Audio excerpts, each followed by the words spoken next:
Hi, my name is Olajide Olagunju, and I'm the author of How to Resolve a Conflict, which is the book in front of you.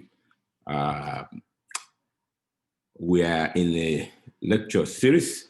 The lecture series is How to Resolve a Conflict, and this is lecture 23. And this book will be our guide in this in the class. Once again, welcome. I'm very grateful that you could join me.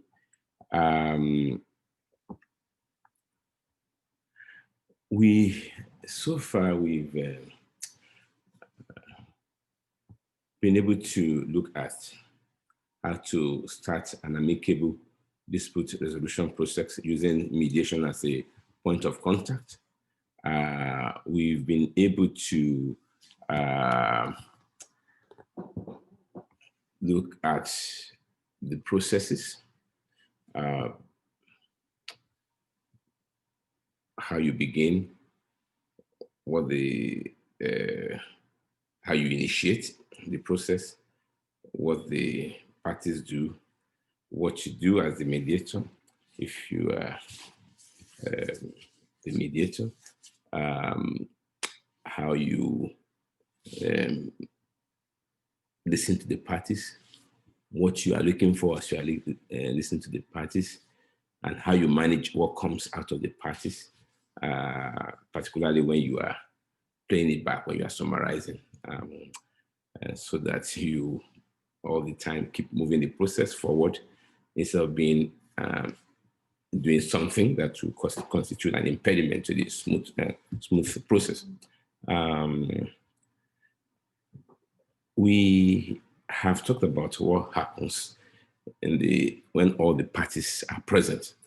Now we need to move to a very critical part of conflict resolution, amicable conflict resolution, which is private sessions, also known as caucuses. I said earlier on, I believe in the lecture 1, that we'll come back to discuss caucuses.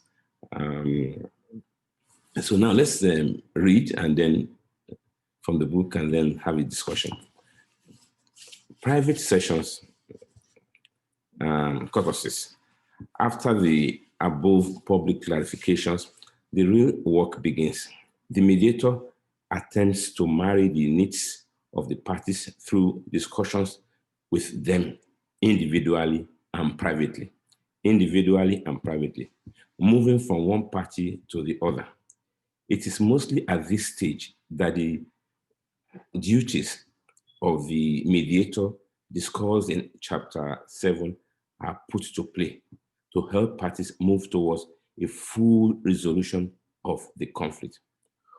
What is important to note for now is that for every conflict, there are many amicable options for settlement. Although the mediator may have his own solution to the conflict, he cannot impose it on the parties. His duty or her duty is to stimulate parties' minds to bring out these healthy options for resolution and to help them decide the best, the most holistic, the one that strengthens the two sides individually and corporately, the one that shuts out antagonism in future interactions between the parties. So what are we saying here? In caucuses, which happen after the parties have had their say, in the presence of one another, it's the period where the mediator meets the parties one-on-one. So you tell party A, please hold on for me, let me talk to party B. And when you finish talking to party B, you ask him to hold on or to wait while you talk to party A.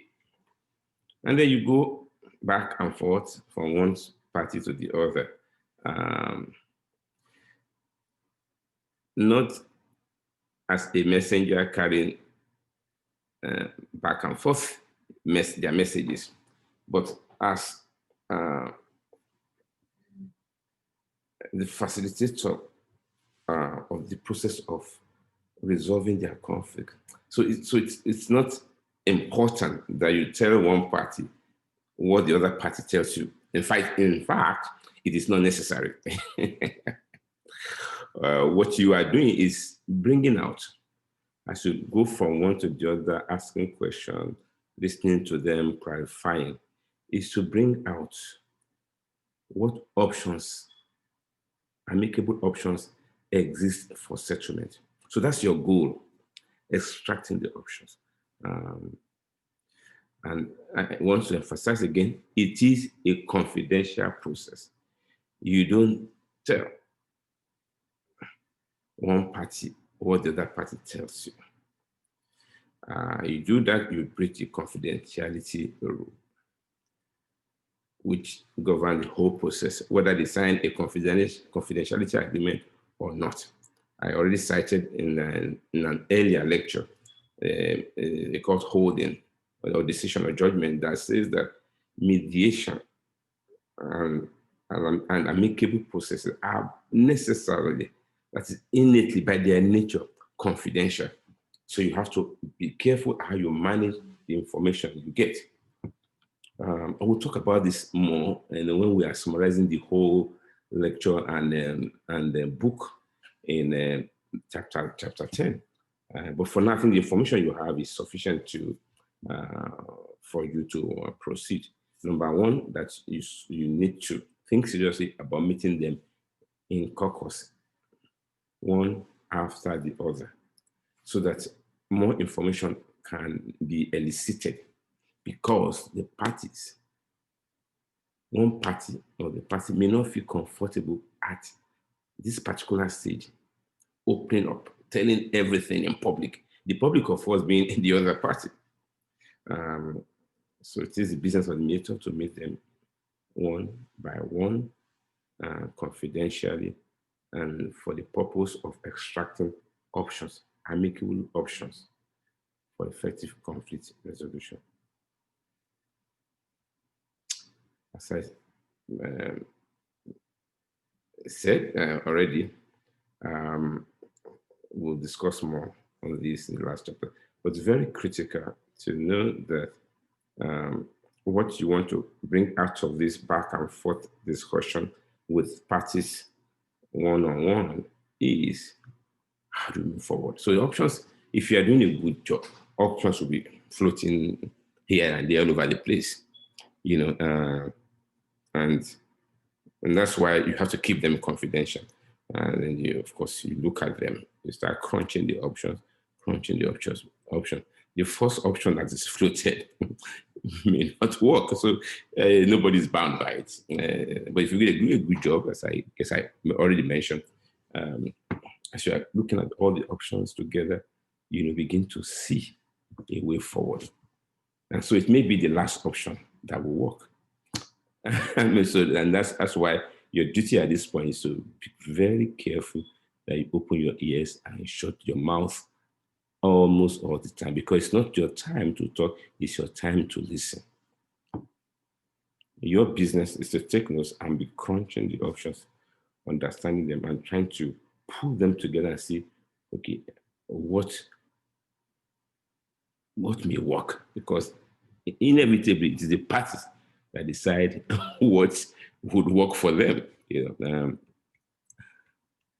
I think for today we can stop here. Tomorrow we'll go to a closing, how we